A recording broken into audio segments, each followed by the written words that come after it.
It's time for the Creative Real Estate Podcast, your source for out-of-the-box real estate investing strategies, brought to you by ecospace.com. Now, here's your hosts, Adam and Jason. Welcome back to the Creative Real Estate Podcast from BlueSpruce.com. I am DJ Scruggs, along with my partner, Adam Adams. Hey, everyone. Hey, Adam. So today is going to be a little bit different. We do a lot of really great interviews with a lot of really smart and experienced people, but some of us are kind of smart and experienced too. And so today we're going to have you talk about, what are you going to talk about, Adam?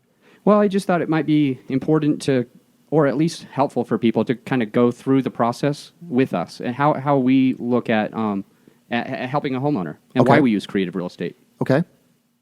Yeah, so the idea is when you're buying a property, it's really easy to just get focused on the dollar amount you're going to make. Yeah. But from the seller's perspective, that may not be the most important thing. Right. Absolutely. They don't care how much you're going to make. Right. But, well, hey, you know what? Before we start, I did want to mention, because we have done a lot of interviews, we made a mistake with Matt Terrio's interview. Mm-hmm. It was supposed to play like the first or second interview, but we had to re-record it. So anyway, just wanted to let everybody know we will be putting that up now that it's re-edited. Coming soon. Yeah. And then other than that, when I was talking about Chris Tanner and Brandon Turner, I felt really bad that I put them together and said Brandon Tanner. Brandon Tanner. Yeah. So anyway, we're excited to have Brandon Turner. Brandon Turner of Bigger Pockets. Yeah, coming on. Chris Tanner, who does self-directed IRAs. Yeah. Yeah. Well, anyway, other than that, I guess we could get right into it. I don't want to take too much time on that, but it's been fun, getting into a podcast for the first time and learning all the things that you have to work on. But yeah, there's a lot of moving pieces. It sounds easy when you're hearing it, but there's actually a lot that has to happen behind the scenes in order to get it edited and posted online and linked so people can know where to find it and all that good stuff. So if you're going to get started in using creative strategies, I think it's best that you don't tie yourself to one strategy, because that's not really helping the homeowner. I think it's best that you kind of understand a few of the strategies, which is why we're having all these different people come and discuss with us. Sure. But before I wanted to get started is just to basically let everybody know creative strategies are good for homeowners. Homeowners need to know this stuff. Real estate brokers, definitely very helpful. Right. But if you're doing wholesales, if you're doing buy and holds, or if you're doing fix and flips, it's all the same. You can utilize these strategies to help homeowners and make a good result. Right. Other than that, it's just basically getting your mind right. You know what I mean? Just making sure that your intent, like you were saying before, it's not all about the pocketbook, right? Sometimes we help somebody do a loan modification and we don't even make any money, but we are helping the homeowner, which obviously helps your business in the future. But get your mind right. Focus on solving the problem for the seller.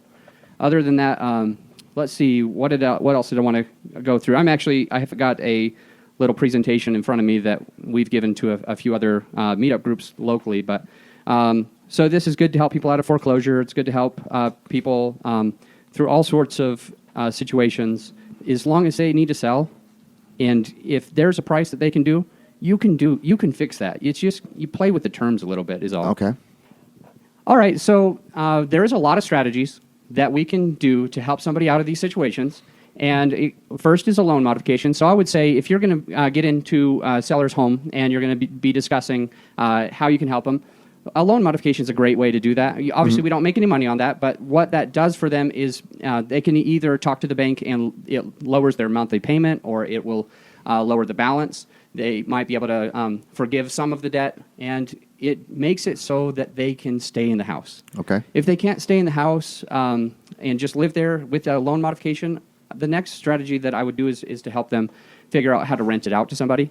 Okay. So just teach the homeowner how to be a landlord. And if that doesn't work for them, then you kind of move into a lease option. So they might say, well, I don't want to be a landlord. I don't want to have to do all this work, effort, manage this. So I like going right into the lease option and say, hey, what if I was able to rent it from you? I could give you a certain amount of money every single month, and it'll cover your mortgage payment. It'll make it so that you can, take care of everything. And I'll do it for 5 years, and I'll just keep paying it. But with that, I just want the option to be able to buy it at such and such a price. Right. And if they don't want like that, and they need to sell it faster and for a higher price, we usually refer them to a real estate agent and just let them get that higher price. But again, now we're working into if that doesn't work for them, if they need to sell faster than that, they probably will need to sell at a discount. Right. So if it's not going to be a rental, if it's not going to be forbearance, if we can't negotiate a lease option that works for them or listing with the agent, I go right into just a quick cash sale, which is where I think most investors take it right at the get-go. Right. But if you just say, your $100,000 house, I'll buy it for $50,000, you're going to offend somebody. And they don't know that you're trying to help them. But if you go through everything else first, I think it really helps. So you present them with a list of options. Yeah. And, which one works for you. Exactly. As opposed to, let's try this thing, yes, no. Okay, let's try this thing, yes, no. Yeah. So, I mean, hey, let's list it with the agent. Let's get you top dollar. Hey, that's not going to work with me. For me, I can't take the time. I don't want to rehab it first. Right. All right. Here's a solution. I can give you, X amount of money. It will be closed fast. It's not as much as you can get if you're putting it on the, listing with an agent. But I can do this if it would work for you, and just get an answer. If it's yes, great, you're done. And if it's a no, then we have a whole bunch of other things that we can look at, like assuming the mortgage or assuming the mortgage. So, like, what happens in that case? So if you assume the mortgage, you're going to own the house, and you own the mortgage will go into your name. A lot of those, they're not really happening. So similar to that is just a subject to. Okay. So you'll own the house, but actually the debt will stay in the name of the seller. Right. But I like to just say, hey, let's see if this mortgage is assumable. I'll get it off your hands. And we just start there. At least let them know that we're going to look for it. Chances are it's not going to happen, at least not on a single family. But once you go through that process, you can say, hey, it looks like there is an idea that we can do. Your bank's not going to let me assume it, but we can do what's called subject to, and I'll buy the house, and it's just subject to the loan staying in place. And then you mention to them right away, and this is a great benefit to you, because I know that you don't want your credit to go down. I mean, you're going to want to buy a house eventually. Right. So this is a giant benefit, whereas I can actually just keep paying your mortgage payment for you, and your credit raises and raises, and when you're ready, then you're in a really good position. At least your credit is to buy. Yeah. And then we go, now if that doesn't work, we talk about seller carry options. Seller carry, meaning?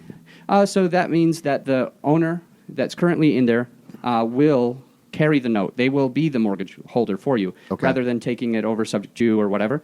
I like to go through the process as far as going through the seller carry. I'd rather start with let's do principal only, but you don't say principal only. Right. This is on Matt Terrio's episode too. Right. Right. So you don't say principal only. You just let them know, all right, your house is worth $200,000, and I can do that in equal payments of such and such a month until it's all paid off. $1,000 a month for 200 months. Exactly. And or if that doesn't work, and they say no, where's the interest? Then you just say, okay, we can do an interest of this amount, and I'll just give you interest only payments, and until I can pay it off, which is kind of similar to what a subject to would be. Right. You're just giving them a certain amount of money, right. and then you there's like a balloon payment. Right. And if that doesn't work, and they're just wanting to do amortized, then we can definitely do that too. But it's just the last option that I would go through as far as the seller carry. And the last one is to go ahead and partner with them. So let's just say that the house needed a lot of work. I basically just let them know, hey, let's keep this in your name. I'll just come join you onto the house. I have the $50,000 or $60,000 that the house is going to need in order to be able to sell for top dollar, and that'll help you. You don't have to come out with it, and we'll split the profits. And this is another. You're saying partner, but it's like seller carry again. Right. You're approaching it from different angles, and just letting them know you're trying to work on helping them. And at the end, most of the people that we work with, they're extremely thankful. They give us ovations, and and they know that we're there for the right reason. So I just want to. Can we go over it just through it one more time? Sure. Okay. So first off, your mind has to be in the right place, or it's not going to work. Okay. Secondly, this works for buy and holds. So if you're a buy and hold investor, you can employ these strategies. Right. Same thing if you're trying to wholesale. Just use these strategies. They will work. They will help to make a win-win. And then make sure you're just going in order the way we're talking. So make some notes. Help them do a loan modification or forbearance, which is very similar. We didn't really cover it. And then, hey, why don't you rent it out? Oh, because I don't want this. Okay. Right. Well, then let's do a lease option. I'll pay it for a certain amount of time. and I'll buy it, at whatever value. No, that doesn't work. Okay, list it with an agent, and then you go through. You need to do it fast. Here's quick cash. That doesn't work. Maybe I can assume the mortgage, or take it over subject to, and then we go into seller carry, principal only, and then interest only, and then amortized. And if that all doesn't work, hey, I'll just partner with you. I'll come in with all the money, and we'll take care of this. So terrific. So you got a list of about 7 or 8 options right there.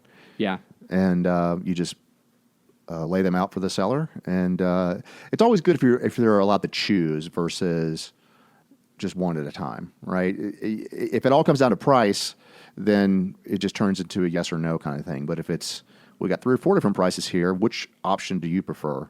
That changes the way they think, and in a way that sort of creates the mindset for them as well. Yeah, I agree with that. Terrific. Definitely.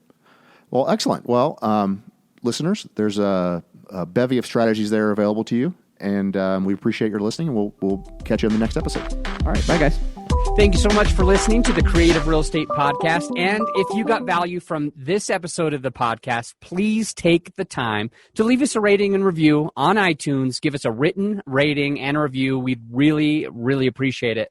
I'm going to let you go, but until next time, think outside the box.